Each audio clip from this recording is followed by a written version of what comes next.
Hello, ഇന്നൊരു get ready with me ആണ് കേട്ടോ. വേറെ ഒന്നുമല്ല, നമ്മൾ പുറത്ത് പോകാൻ വേണ്ടിയിട്ടാണ് കേട്ടോ. അപ്പോൾ ഞാൻ ഇതുപോലുള്ളൊരു ക്രോപ്പ് ടോപ്പും അതുപോലെ തന്നെ ഒരു പലാസോ പാൻറ്റുമാണ് ഇട്ട് കൊടുത്തിട്ടുള്ളത്.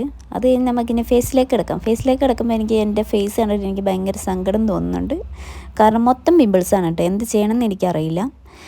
അപ്പോൾ നമുക്ക് ആദ്യം തന്നെ മോയ്സ്ചറൈസർ ഇട്ട് കൊടുക്കാം. നന്നായിട്ട് ബ്ലെൻഡ് ചെയ്ത് കൊടുക്കാം. അതിന് ശേഷം പിന്നെ ഞാനൊരു ലിപ് ബാം ഇട്ട് കൊടുത്തിട്ടുണ്ട്. ചുണ്ടൊക്കെ ഈയിടെയായിട്ട് കുറച്ചധികം പൊട്ടുന്നുണ്ട് കേട്ടോ. അതിനുശേഷം ഞാൻ ഒരു പൗഡർ ഇട്ട് കൊടുക്കുന്നുണ്ട്. ബേബി പൗഡറാണ് കേട്ടോ. ഞാൻ ഇത് തന്നെയാണ് സ്ഥിരമായിട്ട് യൂസ് ചെയ്യാറുള്ളത്. അപ്പോൾ ഫേസ് ചെറുതായിട്ട് നോക്കി ആയതുപോലെ എനിക്ക് തോന്നിയിട്ടുണ്ട്. ഇനി നമുക്ക് കണ്ണ് എഴുതി കൊടുക്കാം. അങ്ങനെ വലുതായിട്ടൊന്നും എഴുതി കൊടുക്കുന്നില്ല, ജസ്റ്റ് ഒരു വാല് അത്ര മാത്രമേ ഞാൻ ഉദ്ദേശിച്ചിട്ടുണ്ടായിരുന്നുള്ളൂ. അതുപോലെ തന്നെ കിട്ടുകയും ചെയ്തു.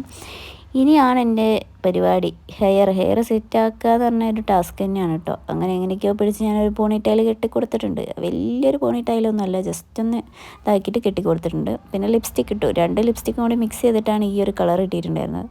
ലൈറ്റ് ആണെങ്കിൽ അങ്ങോട്ടും ഇങ്ങോട്ടും ഇതായി കളിച്ചിട്ട് ക്യാമറ ഭയങ്കര ഇതായി പോയിട്ടുണ്ട് കേട്ടോ. അതുകൊണ്ടാണ് ഇടയ്ക്ക് നല്ല കളറും ഇടയ്ക്ക് വേറൊരു കളറും വരുന്നത്. അപ്പോൾ ഇയറിങ്സും കൂടി ഇട്ട് കൊടുത്ത് പിന്നെ ഒരു പൊട്ടും കൂടി വെച്ചു. പിന്നെ ഐബ്രോസ് ഒന്നും ത്രെഡ് ചെയ്യാത്തത് കൊണ്ടാണ് ഇങ്ങനെ അലങ്കോലമായി ഇരിക്കുന്നത്. അപ്പോൾ നമ്മളെ ലുക്ക് ഇതവിടെ കംപ്ലീറ്റ് ആയിട്ടുണ്ട്. പിന്നെ 2 കൊയ്വാലും കൂടി മുമ്പിലേക്ക് ഇങ്ങനെ ചുരുട്ടി പിടിച്ചിട്ട് ഇത് ഇങ്ങനെ ഇട്ട് കൊടുത്തിട്ടുണ്ടെങ്കിൽ നമ്മൾ ലുക്ക് കംപ്ലീറ്റ് ആയിട്ടുണ്ട്. അപ്പോൾ ഇതിൻ്റെ ഫുൾ ലുക്ക് കാണണമെങ്കിൽ ഇതാണ് കേട്ടോ. ആക്സസറീസ് ആയിട്ട് ഞാൻ ഇട്ട് കൊടുത്തിട്ടുള്ള ഒരു വാച്ച് മാത്രമേ ഞാൻ ഇട്ട് കൊടുത്തിട്ടുള്ളൂ.